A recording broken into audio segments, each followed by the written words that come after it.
Hej, i dag vil jeg vise jer et stræk, som er fantastisk til at adressere spænding i denne skrå halsmuskel her, som hedder sternocleidomastoideus. Mange af os får rigtig meget spænding i denne muskel på grund af fastlåste arbejdsstillinger foran computeren eller foran tv'et. Og når man så kobler det med en tendens, vi også har i det moderne samfund til at have en fremskudt hovedposition, når vi arbejder, så får vi lagt rigtig meget pres på denne muskel. Spænding i denne muskel kan give hovedpine omkring kraniekanten, hen over øret, tændingen og omkring øjnene.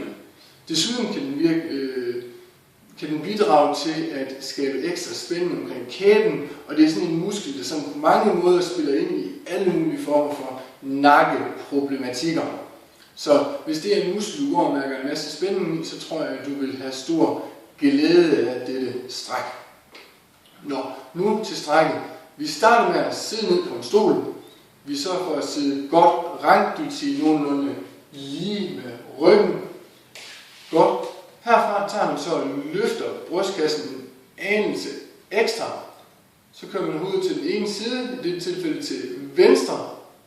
Og så begynder man at kigge bagover, mens man sørger for at holde brystkassen godt løftet. I den position skal man allerede kunne mærke et godt stræk, og herfra begynder man så at køre kæben frem efter. Sådan her. Okay? Det vil sige, at vi kører til siden, bagover, kæbe frem. Vi skaber et godt stræk ned gennem denne muskel. Det kan vi så koble med, at også tage armen her, rotere armen lidt ud, køre håndfladen op, så man ligesom presser gennem håndroden nedad.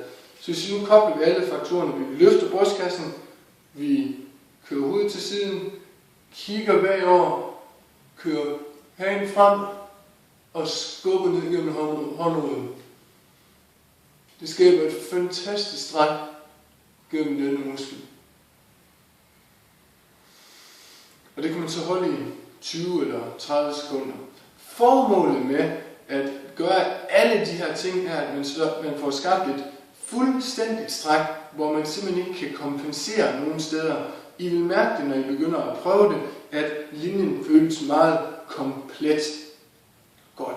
Hvis I kunne lide dette stræk, så synes endelig om det, og del gerne med venner og familie. Det var det hele. Hej.